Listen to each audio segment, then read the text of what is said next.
दोस्तों ये है हमारी दुनिया का एक बहुत ही छोटा मशहूर देश लेबनान। मिडल ईस्ट मतलब कि मुस्लिम दुनिया में मौजूद एक लौता ऐसा देश कि जिसको शायद मुसलमानों से ज़्यादा ईसाई कंट्रोल करते हैं। एक ऐसा देश कि जहाँ पर पॉलिटिक्स कुछ इस तरह की है, या ये कह सकते हैं कि ऐसा पॉलिटिकल सिस्टम पाया जाता है कि जो मिडल ईस्ट मतलब कि मुस्लिम दुनिया को तो छोड़ ही दीजिए बल्कि दुनिया में कहीं और भी नहीं देखने को मिलता है।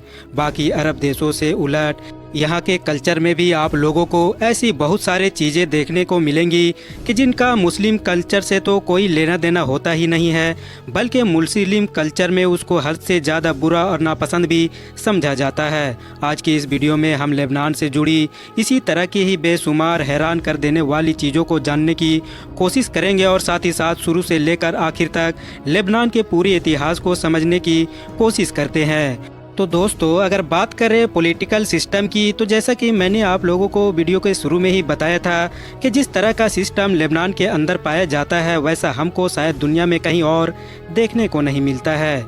मिसाल के तौर पर लेबनान में जो भी राष्ट्रपति बनता है उसका ईसाई होना बहुत ज़रूरी माना जाता है, यानी एक ईसाई ही वहाँ का प्रेसिडेंट बन सकता है। इसके अलावा प्रधानमंत्री के लिए एक सुन्नी मुसलमान होना बहुत ज़रूरी है, जबकि पार्लियामेंट में स्पीकर का ओहदा शिया मुस्लिम को दिया जाता है। हालांकि दोस्तों बहुत सारे लोगों की तरफ से वक्त वक्त पर यह इल्ज़ाम भी लगाया जाता है कि ये सारा सिस्टम यूरोपियन ताकतों ने उस दौर में जानबूझकर लेबनान के ऊपर थोपा था ताकि वो आज़ादी देने के बाद भी देश के अंदर इंटरफेयर कर सके और अपना कंट्रोल बनाकर रख सके।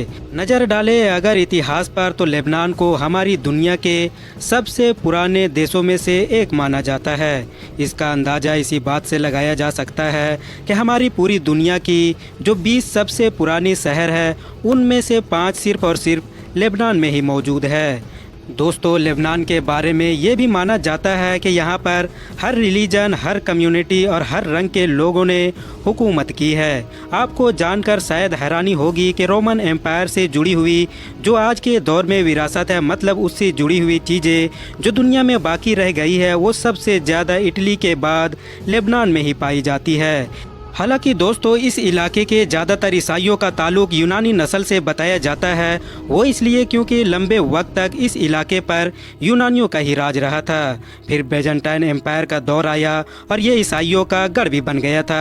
फिर खिलाफत राशिदा के दौर में यहाँ पर मुसलमानों का राज भी शुरू हो गया था। बैतुल मुक़द्दस को मुसलमानों से दोबारा हासिल करने के लिए ईसाइयों की तरफ से जब सलीबी जंगों का आगाज़ किया गया तो ये लेबनान नाम का ये पूरा इलाका इन सारी सलीबी जंगों का भी गढ़ बना था। इसके अलावा 16वीं सदी आते आते इस इलाके पर सल्तनत उस्मानिया का कंट्रोल भी हो गया था।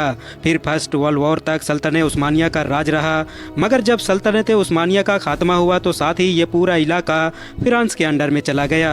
लगभग 68 लाख की आबादी रखने वाला ये छोटा सा देश कि जिसकी गिनती अभी सिर्फ 30-40 साल पहले तक भी अरब दुनिया के सबसे खूबसूरत, अमीर और तरक्की याफ्ता देशों में हुआ करती थी, और जिसको कहा जाता था कि वो न सिर्फ कल्चर के मामले में बल्कि खूबसूरती और तरक्की हर मामले में भी यूरोप जैसा दिखाई देता है। उस देश की किस्मत 1975 में उस वक्त और भी बदल गई कि जब यहाँ पर सिविल वॉर का आगाज हुआ था। इस सिविल वॉर में इस देश को जो नुकसान पहुँचाना था वो तो पहुँचाया ही, मगर इस पूरे मामले का फ़ायदा उठाकर यहाँ पर इजराइल की भी एंट्री हो गई थी। इजराइल ने लंबे वक्त तक इस देश के न सिर्फ ज़्यादा से ज़्यादा इलाके पर कब्जा करने की कोशिशें जारी रखी थी, बल्कि एक बड़े इलाके पर वो कब्जा कायम रखने में कामयाब भी हो गया था। और फिर ऐसे ही हालात में ईरान के सपोर्ट से लेबनान के अंदर जन्म हुआ उस हिजबुल्लाह का कि जिसकी वजह से बाद में इजराइल को लेबनान छोड़ने पर मजबूर होना पड़ा था। दोस्तों अब बात कर लेते हैं लेबनान से जुड़े हुए कुछ इंटरेस्टिंग फैक्ट के बारे में। तो मैं आप लोगों को बताता चलूँ कि ये एक ऐसा देश है कि जहाँ पर लोगों को हद से ज़्यादा छुट्टियाँ मिलती है, मतलब दुनिया में ऐसे गिने चुने देश ही होंगे कि जहाँ पर लेबनान जितनी छुट्टियाँ मिलती होंगी। इसके अलावा स्मोकिंग के मामले में भी ये देश काफ़ी आगे है, और तो और शराब भी यहाँ पर खूब बढ़ चढ़ कर पी जाती है, बल्कि यहाँ की शराब दुनिया भर में मशहूर है। इसके अलावा ये सिर्फ अभी ही नहीं पी जाती है बल्कि इतिहास में हमेशा से ही यहाँ पर इस तरह का कल्चर रहा है।